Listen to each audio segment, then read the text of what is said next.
हमारे जैसे लोग ईमानदारी पूर्वक कबूल करते हैं कि अंग्रेज का हम बहुत विरोधी हैं, लेकिन इस देश में यदि अंग्रेज नहीं आया रहता तो इक्वलिटी बिफोर लॉ, अछूतपन, ये जो क्या कहते हैं, जो सबको जो है समान अधिकार के लिए हम लोगों को बहुत काफी दिनों तक झगड़ा करना पड़ता, लड़ना पड़ता।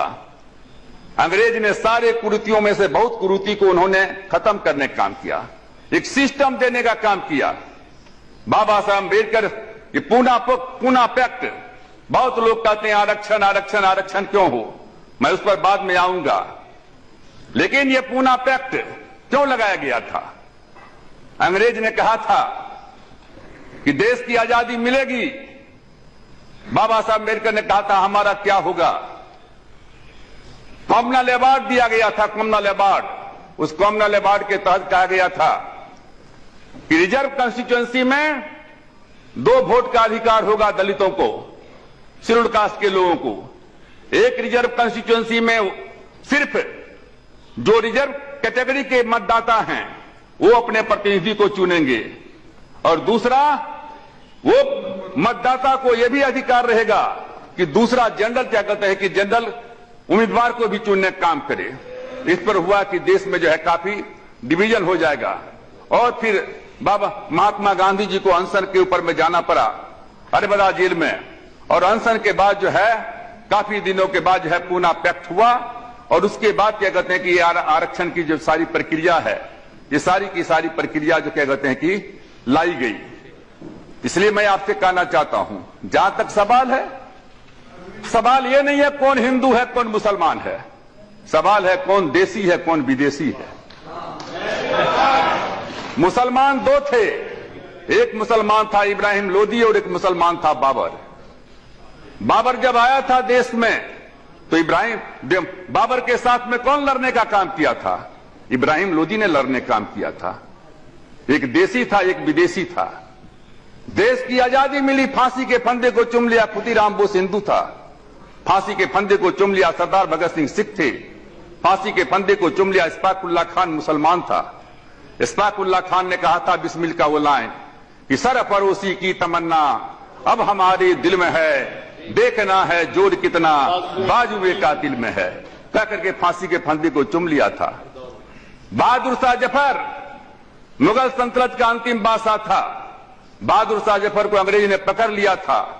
अंग्रेज ने बहादुर शाह जफर से कहा था कि दम दमे में दम नहीं है, खैर मांगो जान की, ऐ जफर बस हो चुकी है तेग हिंदुस्तान की। तो बहादुर शाह जफर ने अंग्रेज से कहा था कि हिंदियों में बू रहेगी जब तलक ईमान की, तख्त लंदन तक चलेगी तेग हिंदुस्तान की। और बहादुर शाह जफर जब मरने लगे तो बहादुर शाह जफर ने लिखा कि कितना है बदनसीब जफर, दफन के लिए 2 गज जमी भी ना मिला कुएं यार में। इसलिए भाइयों मैं कहना चाहता हूं, ये हिंदू मुसलमान कम्युनलिज्म सेकुलरिज्म ये बहुत हो चुका।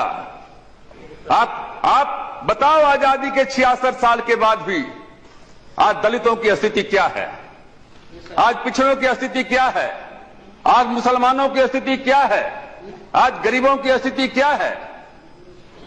हमने कहा था यहां हुकुमदेव भाई बैठे हुए हैं, डॉक्टर लोहिया, डॉक्टर राम मनोहर लोहिया, हम लोग कब से नारा लगाते थे, संयुक्त सोशलिस्ट पार्टी में थे, उस समय से हम लोग नारा लगाते थे, कहते थे संसो पाने गांधी बांधी गांठ, पिछड़ा पावे 100 में 60, राजपाट है किसके हाथ, अंग्रेजी और ऊंची जात, ऊंची जात का क्या पहचान, गिट पिट बोले करे न काम, छोटी जात का क्या पहचान, करे काम और सहे अपमान, अंग्रेजी यहां से चले गए अंग्रेजी को भी जाना है, अंग्रेजी में काम न होगा फिर से देश गुलाम न होगा, राष्ट्रपति का बेटा हो या चपरासी का हो संतान, बिरला या गरीब का बेटा सबकी शिक्षा एक समान, करखनिया दामों का कीमत आने खर्च से डौरा हो, अन्न की दाम की घटती बढ़ती आने शेर के भीतर हो, जो जमीन को जोते बोबे वो जमीन का मालिक है, जुल्म करो मत जुल्म सहो मत, जीना है तो मरना सीखो, कदम कदम पर लड़ना सीखो। ये सारा का सारा हम लोग उस समय से तैयार है।